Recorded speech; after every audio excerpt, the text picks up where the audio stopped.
Boa noite. Continua em estado grave na UTI do Hospital João Lúcio o passageiro sobrevivente do acidente de avião ocorrido em Manaus nesta quinta-feira. Das vítimas fatais, apenas uma foi enterrada na capital. O corpo do copiloto José Hernandes, de 37 anos, foi velado em uma igreja na capital, onde ele era diácono. Foi aqui no Amazonas que José construiu família depois que veio do Ceará. Um dos melhores pilotos que eles já tinham visto na vida ali era o José Hernandes. O mais prestativo, o que mais tomava conta de aeronave. José e mais 4 pessoas ocupavam o avião de pequeno porte que caiu no bairro Flores, zona centro-sul de Manaus, na manhã dessa quinta-feira. O corpo do piloto Robson Castilho, de 40 anos de idade, foi trasladado para Nova Olinda, no interior do estado. 2 empresários que também morreram na queda do avião da fabricante Embraer, modelo 720D e prefixo PT VKR, eram de Santa Catarina. O empresário catarinense Valdir Sestrans, uma das vítimas resgatadas com vida, não resistiu e morreu no hospital. O único sobrevivente do acidente aéreo segue hospitalizado. Após fazer uma cirurgia para conter o sangramento no abdômen e na cabeça, Fábio Matias, de 47 anos, permanece internado na unidade de terapia intensiva UTI. O estado de saúde do paciente é considerado grave. Na região onde o avião caiu após decolar, existem vários condomínios residenciais próximos ao aeródromo. Esse funcionário público reclama dos riscos à vida dos moradores da área devido ao frequente fluxo de pousos e decolagens. Se ele anda mais alguns segundos e tenta voltar, a tragédia podia ter sido pior, porque poderia ter pego o meu bloco, esse bloco, o bloco dos vizinhos e o meu bloco. Porque ele não ia dar tempo de remessar para lá ou pegar o bloco atrás.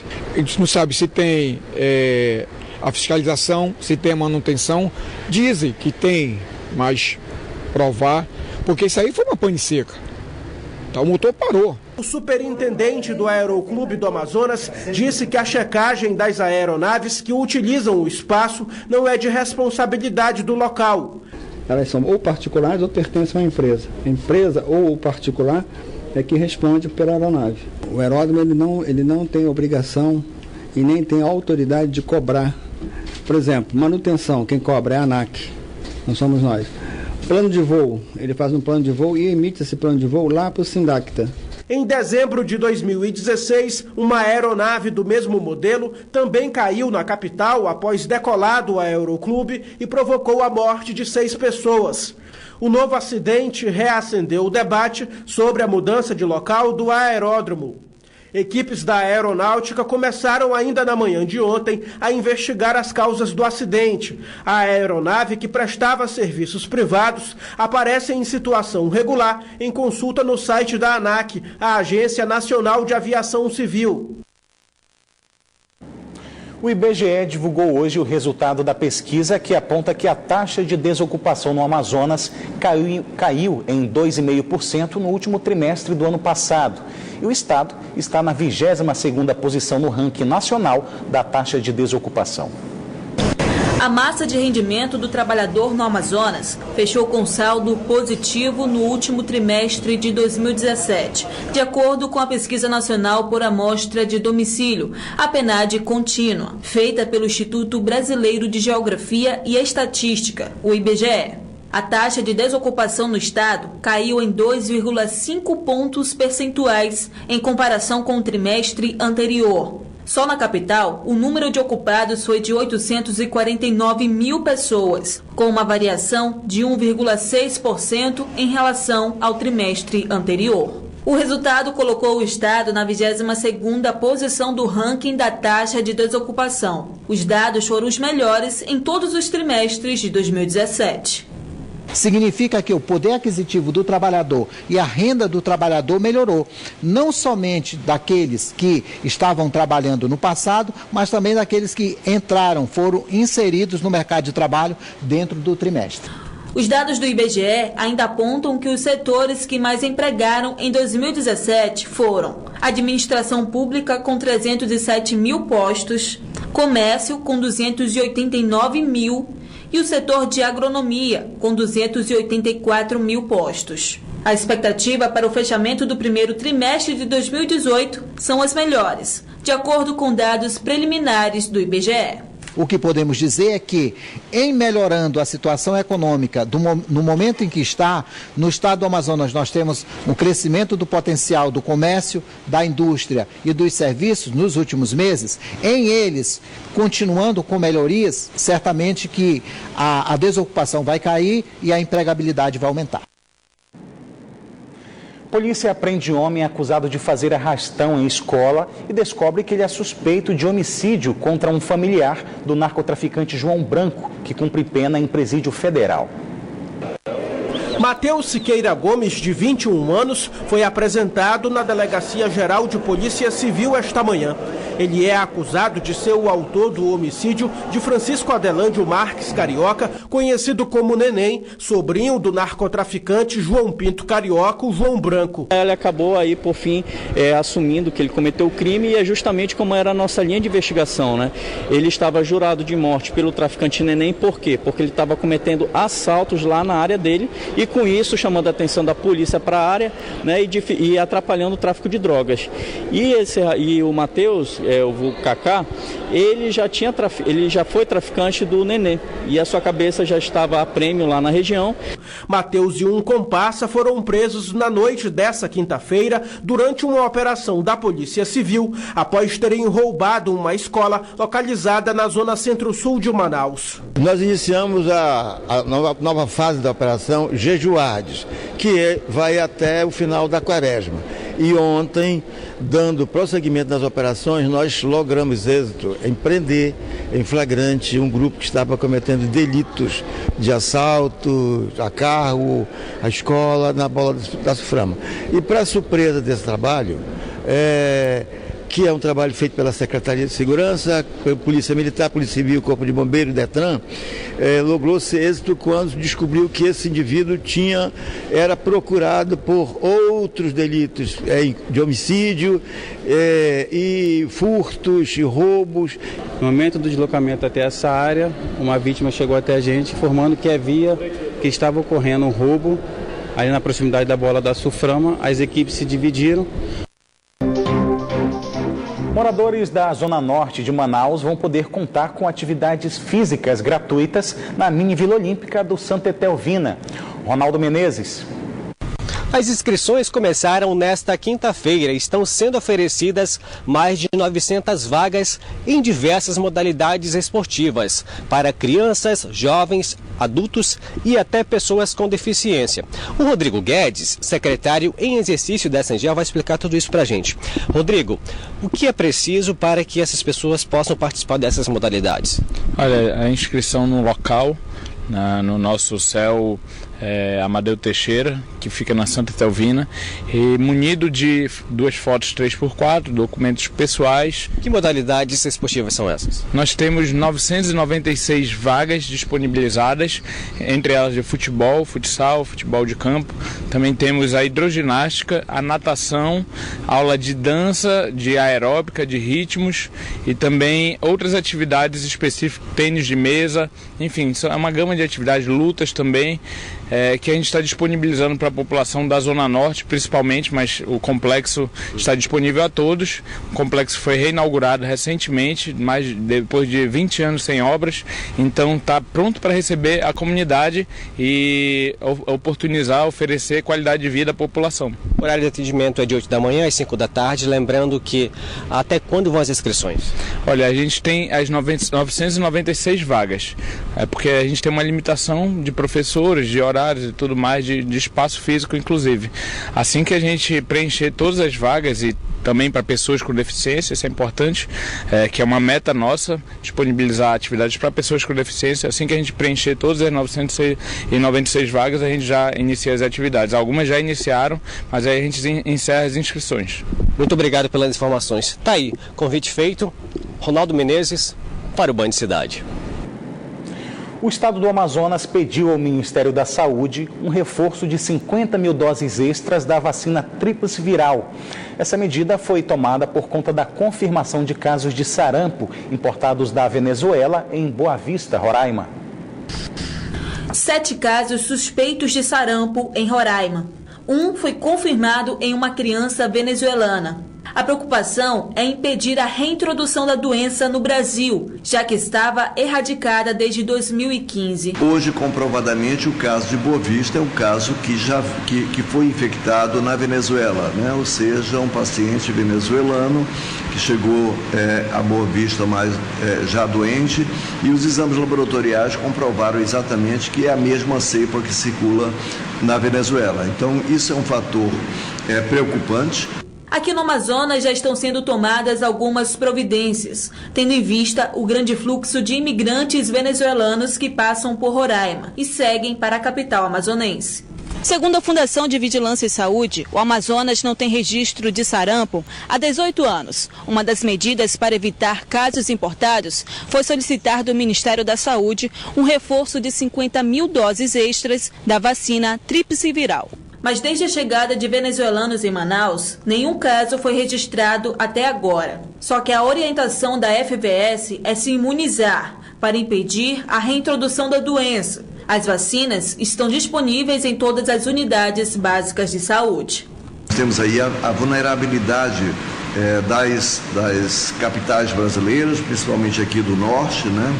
Boa Vista e Manaus, e nós realmente temos que nos preparar exatamente para cada vez mais fazer uma prevenção mais efetiva. O sarampo é uma doença infecciosa altamente contagiosa e pode até levar à morte. Os sintomas são tosse, coriza, febre, manchas vermelhas pelo corpo e, em alguns casos, conjuntivite.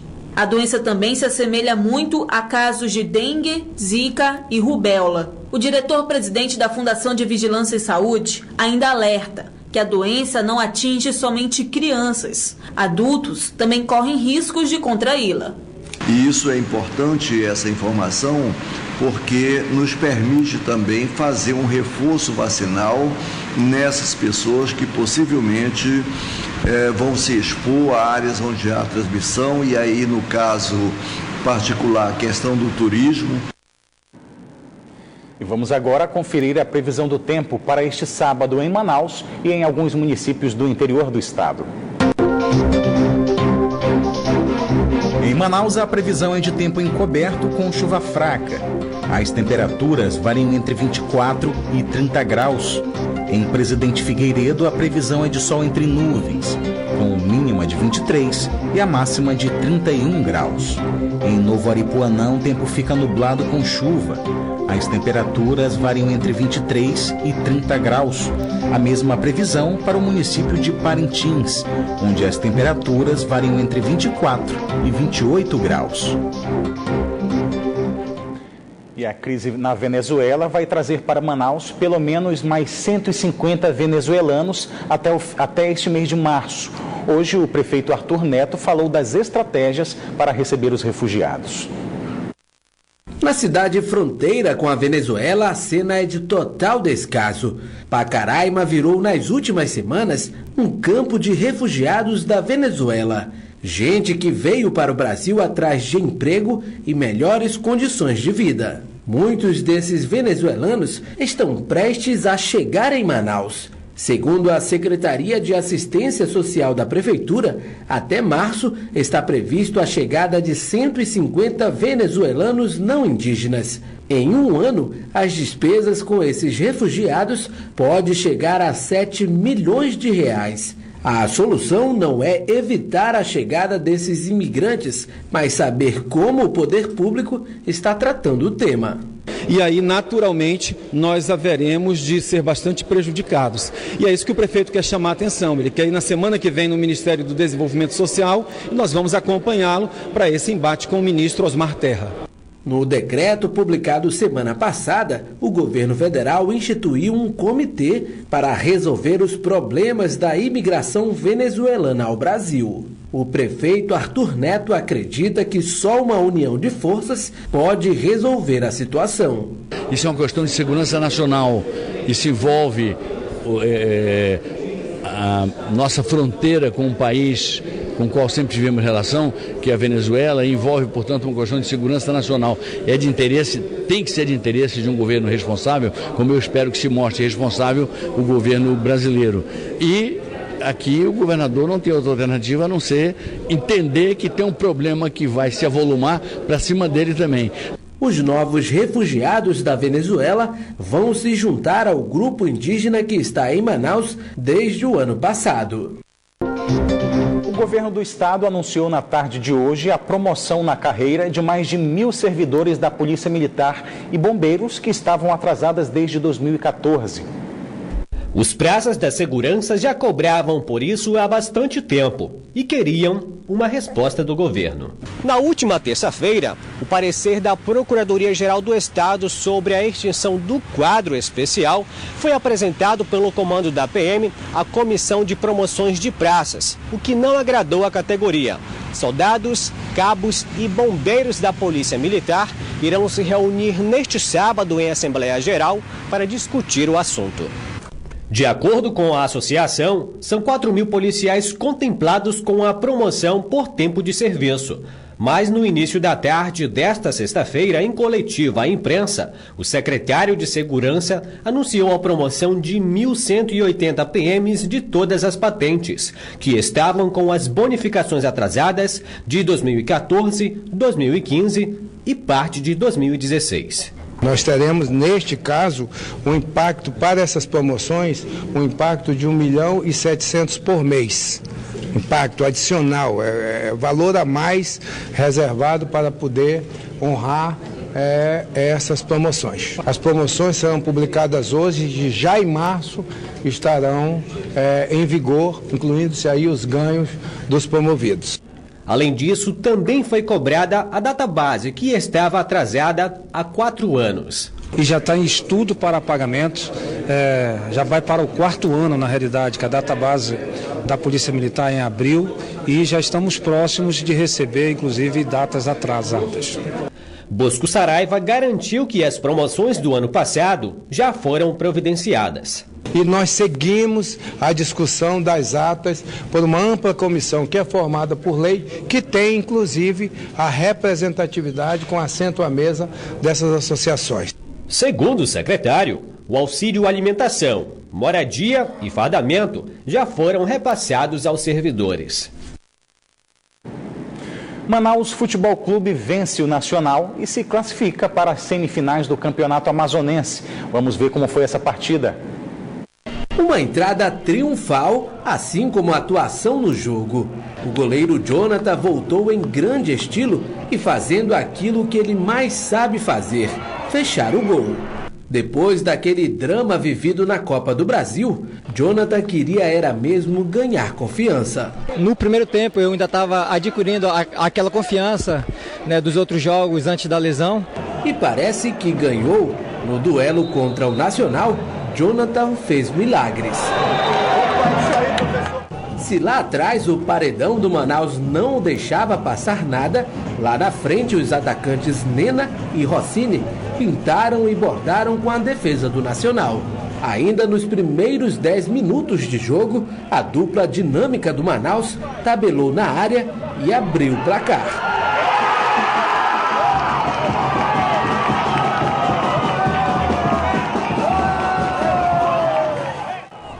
O Nacional, que desde a final do Barezão do ano passado ainda não venceu o Manaus, corria atrás de uma oportunidade de gol. E ela só apareceu depois do escanteio cobrado por Cristiano. Zé Antônio escorou de cabeça.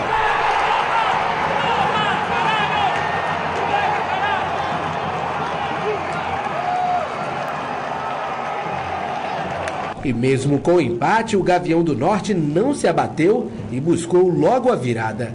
Aí apareceu a estrela de Nena, que passou do posto de vilão para herói. Depois de perder o pênalti contra o CSA, se redimiu com a torcida.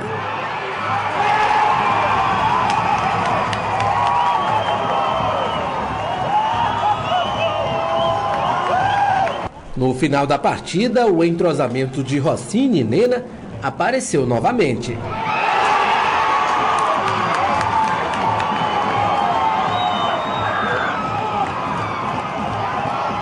Rapaz, eu e Rossini somos da Baixada Santista e a gente joga desde pequenininho lá na quebrada, então nós estamos bem entrosadinhos sim.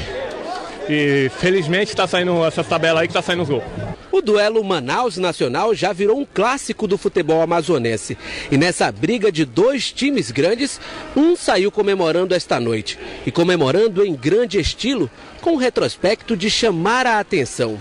Nos últimos 4 jogos, um empate e 3 vitórias do Manaus. Tivemos o controle do jogo, né, uma grande partida. Né, o Nacional dificultou bastante, mas a equipe nossa sempre foi superior o jogo todo.